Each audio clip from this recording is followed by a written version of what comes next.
게 아닌데 네. 이게 정말 모릅니다. 그러니까요. 걱정돼요. 제가 박수산 씨 말에 이어서 하자면 예. 박근혜가 탄핵되고 난 이후의 대선에서도 문재인 대통령이 당선될 때도 안철수, 유승민, 홍준표가 갈라져서 이겼거든요. 네. 세 사람의 표를 합치면 문재인보다 더 표가 많습니다. 그리고 이번에 윤석열이 내란으로 탄핵된 이후에 대선도 이준석과 김문수의 표를 합치면 이재명보다 표가 많습니다. 많죠. 그러니까 민주 진영이 똘똘 뭉쳐도 맞아요. 국정농단을 일으키고 계엄으로 탄핵된 대통령 선거에서 민주진영이 똘똘 뭉쳐도 보수 진영이 갈라지지 않으면 못 이깁니다. 우상호 강원지사 당선인 말이 맞다니까. 이길 때는 가까스로 이기고 질 때는 확 져요. 맞아요. 민주 진영은. 제가 이런 걱정 왜 하냐면 주변에도 이렇게 고관여를 정치 고관여층이 아니지만은 그래도 뉴스를 챙겨보는 분들은 뭐라고 이야기를 하시냐면 제가 직접 들은 건데 확실히 민주당은 근데 힘 가지면은 또 자기들끼리 살아나더라 이러면서 투표의 동력이 사라지더라고. 다음에 네. 알아서 해라 하는 거네. 그렇게 아예 투표장에 안 나오는 분들이 생기죠. 그럴 수 있죠. 그거 굉장히 위험한. 이완이죠. 너무 위험하게 느껴지네. 이 정도 우리가 얘기해야죠. 앞으로도 더 해야 되고. 자, 이제 조고제 보국장 많이 기다렸는데 오늘은 뭐 잠깐만입니까? 오늘은 잠깐만은 뭐죠? 뭐라 그랬지? 그게 뉴스의 홍수 속에서 네. 꼭 우리가 한번 생각을 해봐야 된다. 이 잠깐. 좋습니다. 조제까지만 해주시면 소리 나올 것 같은데. 조제. 이렇게 호흡이 잘 맞네 모르겠네. 자, 오늘 제가 청년이라는 주제에 대해서 좀 가져왔습니다. 청년. 예. 오늘 나온 뉴스 기사부터 한번 보겠습니다. 오늘 금융위원회에 따르면 이재명 정부의 청년 자산 형성 정책인 청년 미래적금 신청자가 출시 일주일여 만에 150만 명을 돌파했다고 합니다. 많이 신청하는 곳이. 네. 그 청년 기본법에 의해서 청년은 19세에서 34세를 청년이라고 부르거든요. 그 이 청년 우대적금, 그러니까 청년 미래적금 가입자는 월 최대 50만 원씩 3년간 내면 최대 연 19%의 금리 효과를 누릴 수가 있고, 예, 금리 많이 쳐주는구나. 3년 만기 시 최대 2,255만 원을 납득받을 수 있다고 합니다. 50만 원씩 3년간이면 36개월 아니에요? 네. 원금이 얼마 되는 거예요? 계산을 36이잖아. 잠깐만. 1,800만 원인데 2,255만 원을 그렇죠. 줬구나. 네. 예, 연 19.4% 금리가 붙으니까. 예. 그리고 마감이 안 됐으면 바로바로 가입하시는 게 좋습니다. 예. 그래서 이제 청년들을 위한 정책을 계속 쏟아내고 있고, 이재명 대통령도 청년에 대해서 관심이 많아요. 그리고 최근의 뉴스에는 청년부를 만들겠다, 장관급 부처인 청년부를 만들겠다라는 보도도 있었습니다. 예. 그래서 제가 청년에 대해서 한번, 우리 정치권에서 늘 논의되는 청년에 대해서 한번 다시 한번 좀 생각해봐야 된다라고 해서 오늘 좀 잠깐만을 가져왔습니다. 이게 그 법상으로는 19세부터 34세지만 법상으로는? 네. 근데 또 지자체에서는 또 조례를 적용할 때 다 달라요. 예. 네. 그래서 경향신문 기사를 보면 충남 태안군은 청년 신혼부부를 위한 그 전세자금 이자 지원 사업을 할 때 대상 연령을 39세에서 45세로 확대했답니다. 충남 태안군은 청년이 18세부터 49세. 이거 맞는 게 45세면 청년이고 농촌 지역은 특히나 애들 찐빠다요. 45세는 태안은. 어르신들이 일로 와봐. 이럴 것 같은데. 인구 유치도 해야 되고. 그렇죠. 근데 더 심한 것도 있습니다. 영양, 청도, 예천, 봉화, 울진은 예. 49세까지가. 나도 청년이다. 100세 시대입니다. 100세 시대. 그리고 어떤 기준으로도 저는 장년이라고 합니다. 마을로 갈수록 청년회장 60 넘은 분들도 계세요. 그러니까요. 그렇죠. 현실적으로.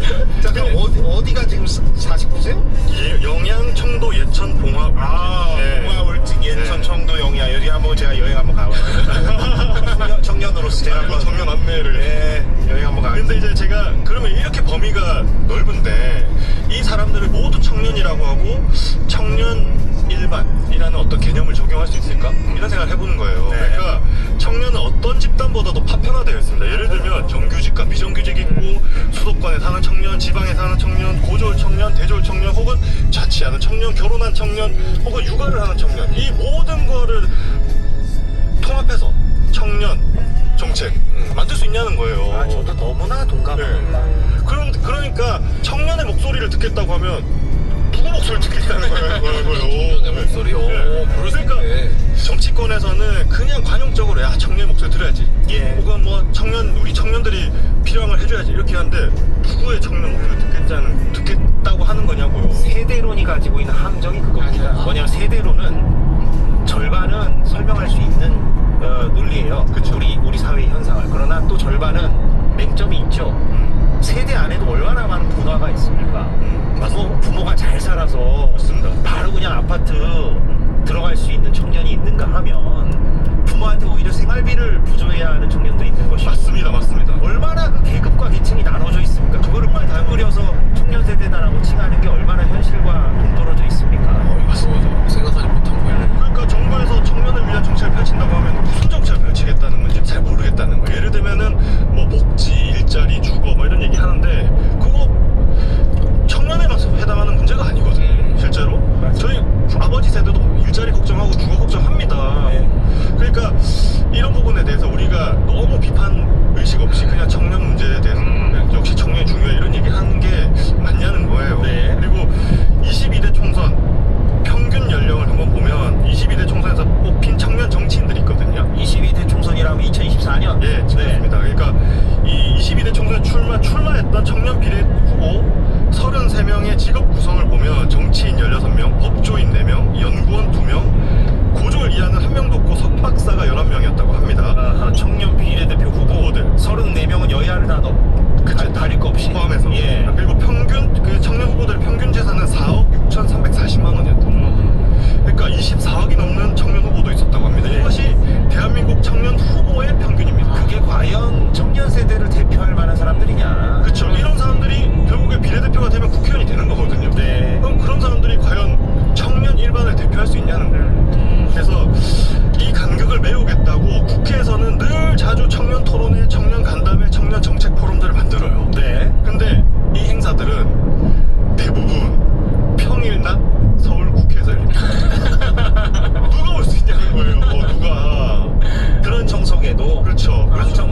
거기 뭐 발제자나 토론 참가자들이야 어떻게 시간을 뺀다 치지만 그럴 수 있다 쳐. 방청석에 누가 청년이 오겠냐? 그렇죠. 저기 지금 보이는 화면 보시면 6월 19일 오후 2시 국회의원회가 재생합니다. 누가 가냐는 거예요 저기에. 그러니까 저기에 참석하는 사람들은 정치인 지망생 청년들이 가는 거예요. 예. 그러니까 제가 이런 부분에 대해서 이 정치권도 너무 좀 게으르게 생각하는 것 같아요. 그래서 이 대안을 제가 좀 감히 대안을 제시해보자면 청년 부처를 만들 게 아니라 모든 각 부처에 청년들의 목소리를 들을 수 있도록 하면 되는 거거든요. 네. 예를 들면 환경 전문가 청년도 있을 수 있고 교육 전문가 청년이 있을 수도 있는 거예요. 그럼 교육부에도 있고 환경부에도 있고 그런 식으로 부처마다 그런 식으로 들을 수 있도록 하면 되는데 굳이 장관급 부처를 또 신설해야 할까? 이런 거에 물음표. 그러니까 한번 우리가 고민해봐야 된다. 이게 저희 그 중요한 지적이네요. 근데 아 좋네요. 네. 개인적으로 저는 이 그래픽 이전에 그 기사, 서울경제 기사, 근데 이거는 헤드라인이랑 저 사진은 전혀 연관이 없는데 저는 그렇게 생각했어요. 저 특수부인지 저 사진을 기사에 넣어가지고 저는 만든 기사네요. 장부 생각은 뭐 자료화면 이슈고. 아니 정말 우리 조재부 부장님 이야기를 들으니까 잠깐만 좋은데요? 여기 계시는 네 분의 청년들과 함께 방송을 하는 게 굉장히 영광입니다. 네. 그럼 공항에 가야죠. 여기가 서울이니까 저 청년을 네. 공항 가면 청년. 네. 고맙습니다. 예, 이렇게 마무리를 하겠습니다. 예, 세실리아님은 긴 휴가를 마치고 다시 일상으로 돌아와도 습관처럼 시청하게 되는 5시 이재석입니다. 예, 감사합니다, 세실리아님. 기대님은 우리 아버님 암 오늘로 졸업하셔서 기쁜 마음으로 진료 끝나고 집에 가는 중에 듣습니다. 축하해주세요. 축하드립니다. 축하드립니다. 쾌차 축하드리겠습니다. 저희 이렇게 마무리하고 주기자 라이브로 넘길게요. 저희는 잘 준비해서 내일 또 돌아오도록 하겠습니다. 다 같이 인사드리죠. 고맙습니다. 감사합니다. 자, 불법 정치 자금을 받았습니다. 건진법사 전성배. 그런데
반도체 같은데 공장을 만들어야 되고, 특히 뭐 구글이라든지 이런 반도체를 많이 쓰는 그런 업체들이 다 아리백에 동참을 선언한 기업들이라서 더욱 그렇거든요. 그래서 그런 것들 다 따졌을 때는 예전부터 호남이 이런 재생에너지나 이런 데 강점이 있기 때문에 계속해서 이제 후보지로 거론되어 왔었던 거고, 국가 차원의 AI 인프라죠. 데이터 센터 같은 경우도 지금 호남 쪽에 이미 이제 건설 계획이 수립돼서 진행되고 있는 과정이기 때문에 여러 가지 과정에서 이제 시너지를 얻을 수 있는 거죠. 자, 데이터 센터도 그렇고 반도체 공장을 박주민 의원 지역구인 서울 은평에 지을 수가 없어요. 그 땅을 못 짓습니다. 용인에서도 늘릴 수가 없는 것이 허가, 그리고 그 사람들 주민 이주시키고 그 공장을 바로바로 지으려면 그게 몇 년 걸립니다. 근데 호남에는 지금 빈 땅들이 마련해 놓은 땅이 있고요. 그 다음에 에너지가 준비되어 있고요. 사람들 가면 되잖아요. 그런데 그걸 가지고도 계속 얘기합니다. 아니, 삼성전자는 구미에 로봇 투자 대규모로 하기로 했어요. 자, 경북에 투자하는 것은 당연하고, 그런데 호남에 투자하는 것은 정치적이다, 이렇게 얘기합니다.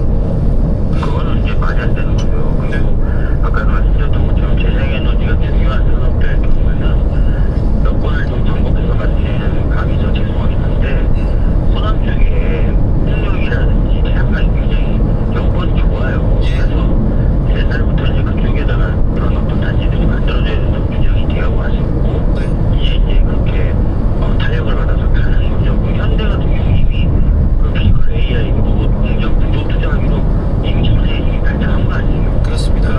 그런 것들 바라보면서 뭐 엔비디아 화재수단 같은 경우도 하겠다고 얘기가 나온 거고, 추세가 전반적으로 그렇게 가는 모습을 저희들이 쭉 봐왔잖아요. 현재에. 그래서 이 부분을 그렇게 생각하시면 좋을 것 같고, 다만 이제 참고로 이제 제가 이제 서울시장 방문 갔을 때 이제 AI 커뮤니티 인프라 구축하겠다 했을 때는 제가 이제 인천 앞바다에 위상 풍력 단지를 조성할 계획인데, 사이다 얘기하는 줄 알았어요. 거기에 미리 투자해서 같이 이제 서울이 투자해서 그쪽에 생산되는 재생에너지를 일부 갖고 와서 이제 하겠다 이런 공약을 제가 발표한 바가 있는데, 하여튼 서울에서 지금 당장 어떤 재생에너지를 구하기는 조금 쉽진 않죠. 그렇죠. 그것도 마찬가지고요.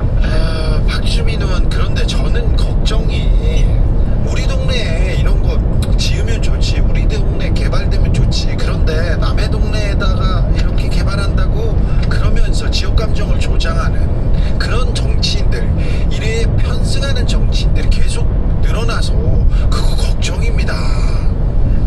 그러게요. 사실 이제 지역 감정이라는 것을 또 불러일으키고 이렇게 하면은 결국 이제 국민이 분열되고, 우리가 지역 감정이 다 피해자들이잖아요. 조 기자님이나 저나 70년대생이잖아요. 70년대생들은 뭐 그 이전 세대도 그렇지만 이 지역 감정이 어떤 건지 계속 느끼면서 그 피해를 느끼면서 지내왔던 세대들 아닙니까? 그렇습니다. 근데 이제 최근 들어 그런 것들이 많이 옅어지고 있는 상황인데, 아직도 남아있어요. 아직도 남아있을 뿐만 아니라 또 이제 그런 것들을 오히려 활용하고 강화하려는 시도들을 지금 국민의힘에서 하기 때문에 되게 이거는 망국적인 길로 갈 수도 있다. 이런 건 자제돼야 된다. 이렇게 말씀을 드리겠습니다. 윤석열 정부 때 계엄 때 봤잖아요. 호남 사람들 안 쓰는 거 봤지 않습니까? 얼마 전까지, 몇 해 전까지만 해도 특정 기업에서 전라도 사람 안 뽑았습니다. 그리고 그 중요한 부서들, 비서실, 인사팀, 재무팀에 호남 사람들이 없었어요. 그런 그 상처가 있는데 지금 정치권에서 부추기니까 좀 안타깝습니다. 광주 출신입니다, 저는. 근데 서울 올라오자마자 제일 먼저 한 게 사투리 고치기였습니다, 얘기하는데 저런 그 아픔이 있는 사람들이 많거든요. 그래서 지역 감정을 조장하는 그런 정치인들은 꼭 이렇게 못하게 하고 이름 적어놓고, 우리가 그 사람들은 이렇게 혐오로 지역 배제로 이렇게 정치하는 사람들은 꼭 혼내줘야 됩니다. 맞습니다. 왜냐면은 이게 이제 어떤 분들은 표현의 자유를 억압하는 거 아니냐 등등 여러 이야기를 하실 수 있는데, 아까도 말씀드렸지만 이 폐해가 매우 큰, 그래서 우리들에게 상처를 많이 줬고, 그렇기 때문에 이런 부분을 치유하기 위해서 또 엄청나게 많은 국력을 소모했었던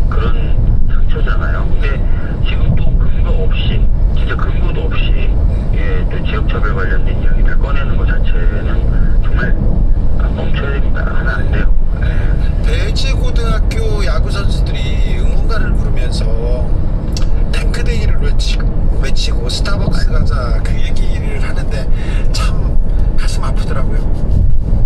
근데 사실은 아마 그 역사적인 아픔을 잘 공부했을 가능성이 크다고 봐요, 저는. 네. 근데 이제라도 차분하게, 그 말이, 그 단어가 뜻하는 게 얼마나 큰 아픔인지를 알고 될 필요가 있다고 생각합니다. 모르면 그때 감독 코치들이 이게 뭐 무슨 소리냐고 알려줘야지. 감독 코치들은 좀 책임이 있습니다. 어른들이 책임이 있어요. 선생님도 책임이 있고요. 그렇죠. 어른들이 책임을 져야죠. 그렇죠. 네. 자, 국민의힘에서 힘들게 하더니 배제구에서도 호남 차별하고 호남인으로서 좀 살기 힘듭니다. 그런 분들이 많습니다. 자, 경상도 사람이 호남 가서 일하면 되는 거 아닙니까? 안 됩니까? 이렇게 물어봅니다. 경상도 사람이 아니라 전국에서 내려가서 일하면 되지요. 그렇군요. 네, 삼성 하이닉스. 네, 우리도 내려가서 일하고 싶다. 네, 그렇습니다. 이제 좋은 인재들은 정말 잘 발탁되고 또 여기저기 잘 쓰이고 해야 되잖아요. 네. 그러니까 지역주의라든지 이런 거는 그런 것들도 못하게 하면서 효율이라는 측면에서 봤을 때도 굉장히 부작용을 많이 끼치거든요. 그러니까 특정 지역 출신이야? 아무리 경쟁자도 안 써. 이렇게 되면 국가 전체 차원으로 손해잖아요. 그렇죠. 네. 그런 게 이제 몇십 년 동안 되어 왔었단 말이에요. 예. 이제는 이제 그런 거 하지 말자라고 어느 정도 이제 진정되고 완화되는 국면이었는데 네. 지금 호남 입지를 결정한 게 이재용 그지 않나 이런 종북을 비롯한 지역주의 경영적 판단 아니겠습니까? 예. 누구도 지금 거기에 지금 억압이라든지 이런 얘기를 하고 있지 않고 특히 아까 제가 말씀드렸던 것처럼 그 많은 전문가들이 얘기하는 것처럼 에너지 문제라든지 윤수 문제라든지 부지 문제라든지 이런 거에 적합성이 있잖아요. 네. 그러니까 근거 없는 그런 주장들 이제 좀 그만해야 될 것 같습니다. 그렇습니다. 자, 색깔론 지역 차별 빼고 국민의힘이 잘하는 건 없습니까? 이렇게 얘기하는데 국민의힘 전공 맞습니다. 색깔론하고 지역 차별. 이번 선거 때도 색깔론 얘기했어요. 그런데 말입니다.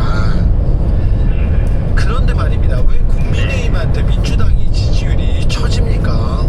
떨어집니까? 이해가 안 됩니다. 저는. 아까 오전에 저랑 비슷한 뭐 사실 이제 지방선거 이후에 당에서 여러 가지 어떤 측면에서 좀 부결적인 모습들이 보여왔었고 예. 그런 모습들이 이제 일부 지지자분들에게는 굉장히 안 좋게 보였겠죠. 그리고 사실은 이제 그런 어떤 것보다는 전당대회를 포함한 많은 당내 논쟁이 정책적 이슈를 중심으로 정책적 아젠다를 중심으로 좀 토론이 이루어질 필요가 있거든요. 그렇죠. 그래서 이제 앞으로는 좀 그런 식으로 좀 전당대회를 포함한 당내 논쟁이 좀 관리될 거라고 믿고요. 또 그 결과 또는 그 과정을 거치면서 굉장히 선전적인 정책들, 담론들 생산되고 이런 모습들을 이제 또 국민들이 보시면 다시 야 역시 민주당은 국민을 생각하는구나 이런 인상을 다시 받으시게 될 것 같아요. 그렇죠. 국민을 생각해야죠. 민생을 챙겨야죠. 서로 좀 비난에 좀 접어두고 지금 메가 프로젝트 이런 얘기 계속 해야 되는데 국회에서 그런 지금 맞장구가 안 나오고 국회에서는 뭐 적통 논란 나오고 막 그러니까 그렇죠. 자, 오세훈 서울시장은 징역 1년 6개월을 구형받았습니다. 1심 재판에서. 다음 달 23일 후에, 그러니까 23일 후에는 선고가 이루어집니다. 제가 명태균 씨 사건과 오세훈에 대해서 제일 많이 취재했으니까 이건 유죄 나올 가능성이 매우 크다고 봅니다. 많은 전문가들이 그렇게 보고요. 네. 국민의힘 의원들, 그중에 혈사조시 의원들도 네, 좀 유죄 나올 것 같은데? 라고 얘기를 합니다. 그렇습니다. 네, 그걸 준비하고 있는 사람들이 또 많이 있는데, 자, 그런데 오세훈 시장 당선되고 나서 지금까지 행보, 내일부터 취임해서 또 다음 임기를 시작하는데요. 오세훈 시장 당선인의 행보 어떻게 보셨습니까? 사실은 뭐 이제는 사실상 5선 아닙니까? 5선. 네, 5선 됐어요. 서울에서. 예, 5선 시장인데 그동안에 보면 약자와의 동맹이라고 했지만 오히려 약자들을 몰아내는 정책들을 많이 집행했었고 예. 뭐 주거 공급 관련해서 뭐 본인이 굉장히 성과가 있고 자신 있다고 얘기했지만 네. 진짜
문제점들도 지적됐기 때문에 아까 말씀드렸던 대로 중앙부처 차원에서 할 수 있는 것들은 해나갈 겁니다. 너무 걱정하지 않으셔도 될 것 같다라는 말씀드립니다. 아, 박주민의 계획대로, 박주민의 공약대로 됐으면 좋았을 텐데 하는 사람들 이제서야 막 말합니다. 박주민 의원님 서울을 바꿔주셔야 됩니다. 박주민 의원님 시장 하시면 안 됩니까? 그냥 가서 하세요. 이런 얘기도 있는데 그건 안 되죠.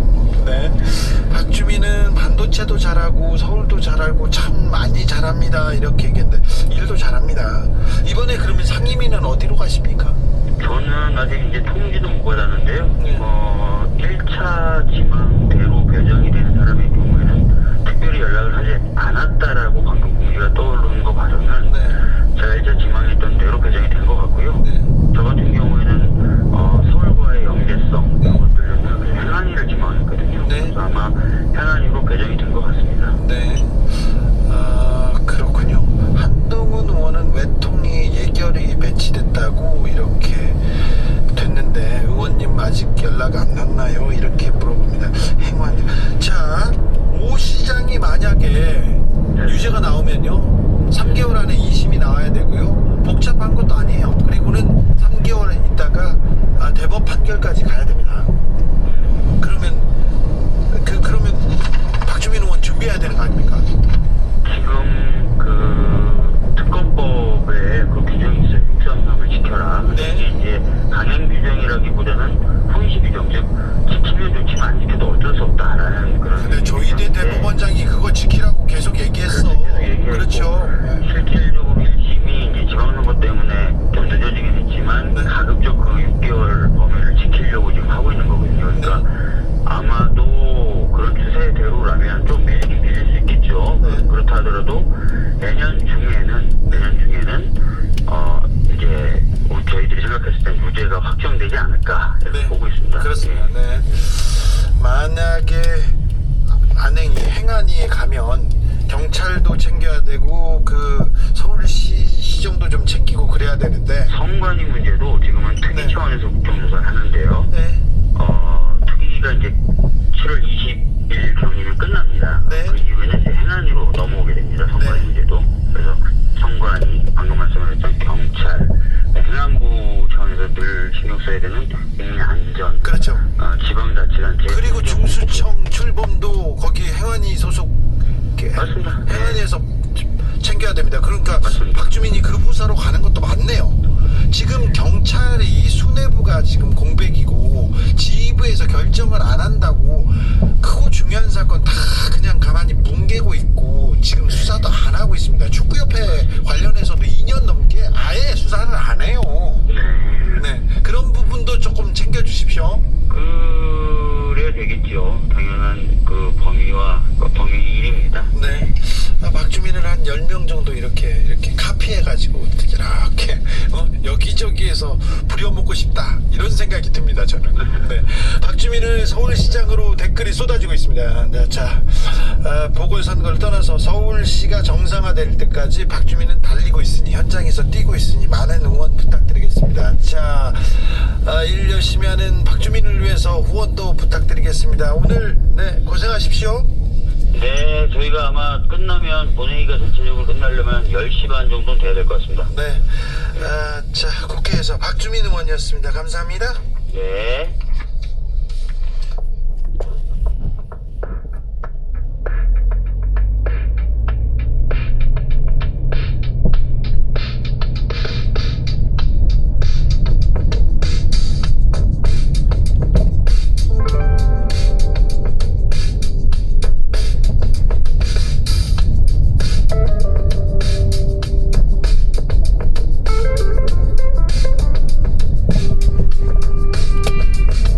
주기자의 관점으로 그리고 주기자의 식으로 주간식 뉴스 시작합니다. 김예니 평론가 어서 오십시오. 안녕하세요. 네. 박주민이 옛날부터 일을 진짜 열심히 했어요. 맞습니다. 밤에 10시, 11시까지 회의를 하지 않습니까? 그럼 11시에 끝나면 저는 놀러 갈까 이렇게 고민하고 있는데 꼭 사무실에 가서 일하고 그랬습니다. 네, 새벽에 거리에서 촛불 집회에 나선 사람들 연행 경찰이 새벽에 이제 강제로 해산하고 연행해 갑니다. 그때 항상 맨 마지막까지 남아 있었던 사람이 박주민이었습니다. 저도 거기에 있었거든요, 항상. 네. 그런데 아무튼 열심히 일하고 있는데 어찌 되는지 좀 지켜보겠습니다. 자, 전 세계에서 찬사, 질투, 부러움, 역사상 최대 규모의 투자입니다. 일론 머스크가 화성 프로젝트보다 훨씬 돈이 많이 들어가는 수천조의 메가 프로젝트, 전 세계에 찬사를 받고 있는데, 그런데 국민의힘은 또 생각이 좀 다릅니다. 국민의힘은 비판이 막 계속 쏟아집니다. 네, 비판의 수위가 점점 높아지고 있는데 네. 영상으로 한번 보시겠습니다. 자, 영상 보고 가겠습니다. 기업의 사활이 걸린 프로젝트입니다. 그런데 대통령이 직접 네가 가라 호남을 압박하고 있습니다. 국가 균형 발전이라는 이름을 달고 있지만 지역 간 갈등과 불신을 키우는 국가 균열 발전에 국가 균열, 갈등을 지금 조장하고 있어요, 지금. 네. 네. 남용이나 강요 지시가 아니라 행정 지도라고 탄핵 얘기까지 나왔어요, 말하는 오늘은. 공장의 입지가 국민 정부의 저항권 얘기 나오고. 간섭과 개입으로 결정된 것임을 자인한 관치 개입 자백 발언입니다. 왜 이것을 정부가 결정했는지를 반드시 조사합니다.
뭐야?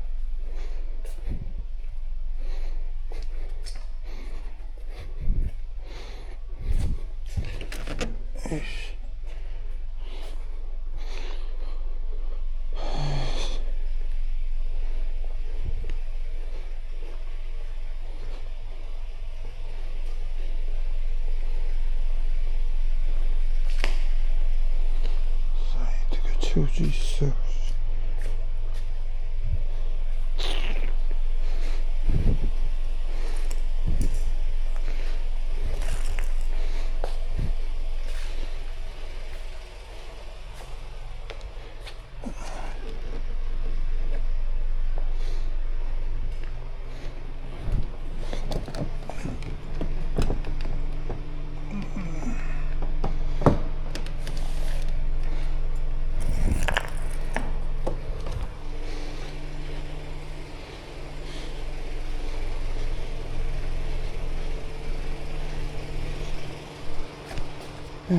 여기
나섰는데 계속해서 다 이제 국정조사하고 댓글 달겠다 이런 얘기입니다. 계속 가볼까요?